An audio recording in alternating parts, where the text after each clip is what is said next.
Hi, my name is Jack Lawrence. This is a series about things that have had a huge impact on me, on how I view the world and how I live my life. I'll be talking about movies, books, people, hobbies, and beyond. This is Change My Life. And today, we're talking about ZeFrank. From the peak of Hong Kong, you're watching a show with ZeFrank. From a bedroom in London, you're watching a guy talk about a show with ZeFrank. ZeFrank didn't just change my life, he changed yours too. You just probably don't realize how. Some creators are good. They churn out regular content which people enjoy and engage with. And some are great. They do something entirely different, or do some work which has phenomenal impact. And then there are some creators who, through some combination of hard work, talent, luck, and timing, change the game entirely. ZeFrank fits into this last category. It's fairly likely that you've seen a video of his, or at least one that's been influenced by him. You may have seen some videos from his personal channel. He's got a pretty spectacularly viewed series on true facts about various different animals. Or maybe you've seen some videos from BuzzFeed. Or maybe you've watched a vlog. Because if you have, you probably have ZeFrank to thank for that. So, who is this guy? Well, let me tell you about the legend of ZeFrank.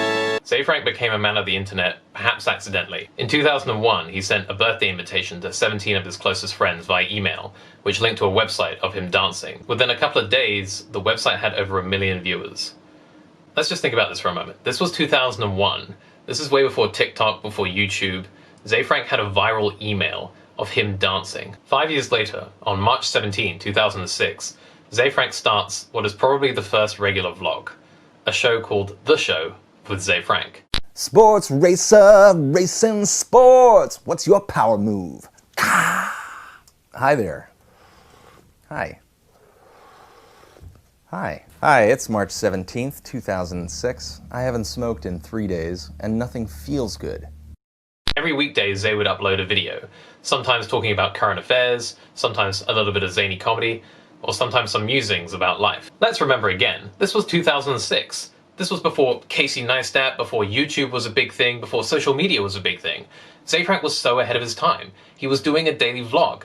And lots of big YouTubers have gone on record, YouTubers like Wheezy Waiter or Vlogbrothers, as stating that ZeFrank was a huge inspiration for them starting their YouTube channel in the first place. Of significant importance to Brotherhood 2.0 is ZeFrank, who likely inspired an awful lot of what we're doing here. Maybe even a little bit more than we realize sometimes. By doing this, he has garnered international attention and publication in the New York Times and the viewership of hundreds of thousands. We would like to be as popular as ZeFrank, but we will never be. This man arguably got the ball rolling on that kind of content, which has shaped modern society today. The show with ZeFrank lasted exactly a year, finishing on March 17, 2007. After that, Zay disappeared off the face of the internet again. For a while, at least.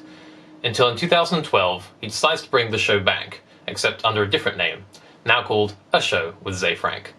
And it's around this time that I watched my first ZeFrank video. This is an invocation for anyone who hasn't begun, who's stuck in a terrible place between 0 and 1.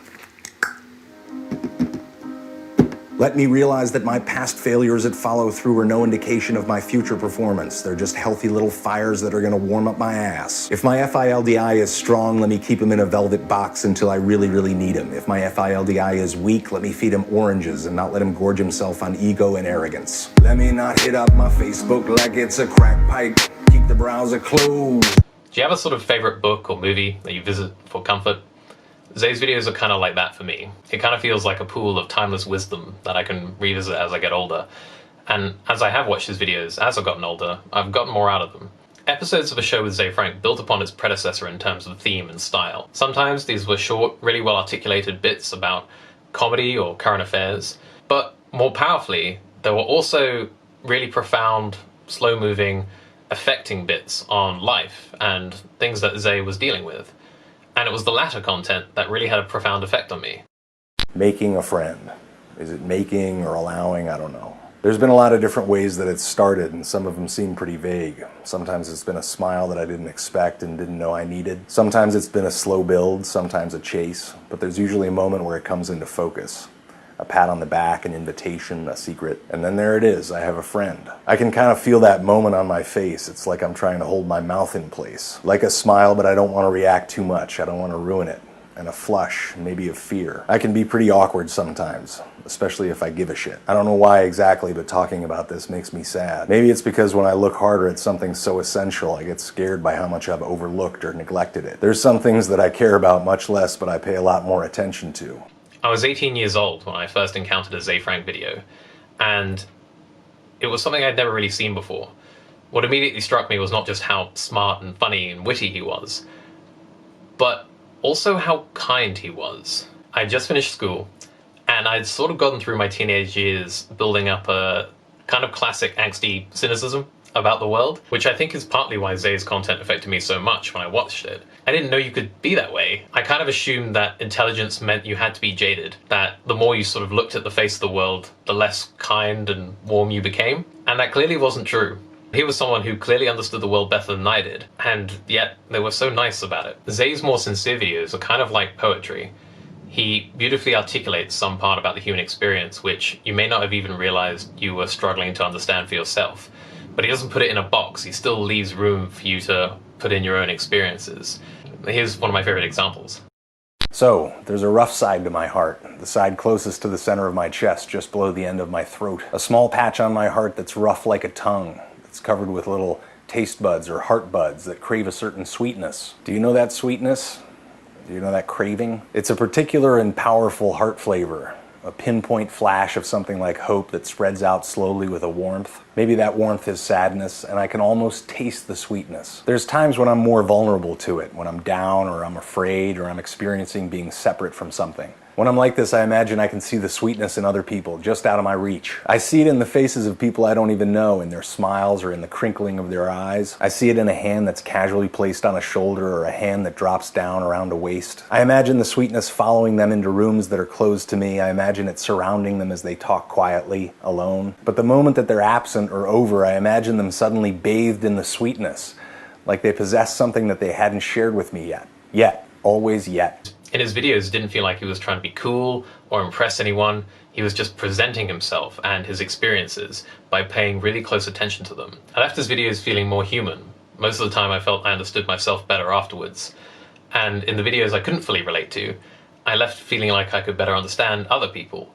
They were kind of like injections of emotional maturity to an 18-year-old me who was only starting to experience things like romantic love and deep anxiety and the big question of who am I going to be in this big wide world. I think in a very serious way, Zay's videos helped me grow up, which if he ever heard someone say that, I'm sure he would cringe and freak out. But don't worry, Zay, there are other influences. I'm just saying you're an important one. I'm just saying. I also left with the feeling of, man, I'd really like to be able to make stuff like that. And I definitely never tried, and these videos definitely don't exist on the internet. So I start watching a show roughly halfway through its run, and I'm a regular viewer. In fact, I go back and watch lots of the episodes of the original show in 2006. Some of those videos still affect me. It was actually a chance rewatching of his video on brain crack, which caused me to start this Year of Bad Art project in the first place. If you don't want to run out of ideas, the best thing to do is not to execute them. You can tell yourself that you don't have the time or resources to do them right. Then they stay around in your head like brain crack. No matter how bad things get, at least you have those good ideas that you'll get to later. Some people get addicted to that brain crack. Pretty much every episode had an intro from someone random or some really well-known YouTuber or someone who went on to become a really well-known YouTuber. And at the end of each episode, there were user-submitted questions which were solved by an artist, or sometimes an animated dream, and almost always the bye-bye song, which was the song to say goodbye. Bye-bye, it's bye-bye, it's the bye-bye. And actually, the intro you watched at the beginning of this video was something that I nearly submitted, but didn't. I was too scared to. I just watched from afar, like the worst kind of audience member. And everything was great until we got our final episode, which was on March 8, 2013. It wasn't a goodbye episode or anything like that, it just happened to be the last one. Zay just stopped making them. He was still uploading videos, sometimes really powerfully affecting videos, but that was the last episode of a show. There's lots of online speculation about why a show ended when it did. It almost certainly had something to do with the fact that he'd just been hired by BuzzFeed. He's also gone on record as saying that a show wasn't really growing anymore, and he's only really interested in working on projects that are growing. We did get a spin-off series called ZeFrank and Friends on a different channel, but pretty soon those videos finished as well. And that was kind of that. In the years that followed the show finishing, we got occasional uploads from Zay, but he largely didn't upload nearly as regularly. He popped up now and again in interviews around media and with BuzzFeed, and watching these is kind of like seeing the inner workings of some mastermind. Like, this guy understood what made media shareable. And then in April of 2019, he left. And now we sort of just know him on Twitter, and I'm sure he's onto something pretty cool. Looking back on his old videos, yeah, a lot of them were about current affairs at the time, but much of his work is perennial. Now that I have experienced things like romantic love or true anxiety, and have to face daily the big question of who am I going to be in this big wide world, his videos are, if anything, more impactful than ever. And it's not just me who feels this way. You only have to go through the comments of any of his more personal videos just to see reams and reams of people who are saying things like, "Thank you, you changed my life," or "You saved my life." And that's powerful. In interviews, Zay is generally quick to downplay the impact he had on video culture and the internet as a whole, but he surely had more impact than most ever will. And more than anything else, he had a really personal impact on me. Retrospectively, he was my first introduction to creative nonfiction, the art of paying close heed to the tiny details of the world that people ignore. And sometimes through this process, you're able to capture back lost time and give it meaning and weight, and you're able to hold it, kind of like how an equation can hold all the gravity in the universe in a few simple lines. Zay was able to do that with a few sentences. But ultimately, I think the most valuable takeaway that I got from his videos is that it's just wonderful to be you.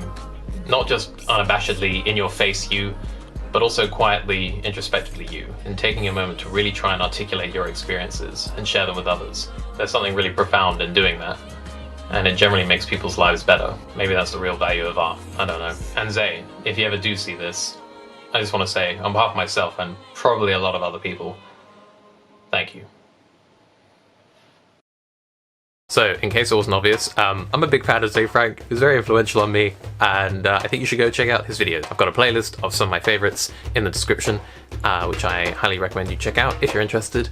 Otherwise, thank you very much for watching. Like and subscribe or comment or whatever if you want to see more of this sort of thing. I'm making more videos now. And yeah, have a really wonderful day. Bye, it's the bye, it's the bye, it's the bye, it's the bye, bye.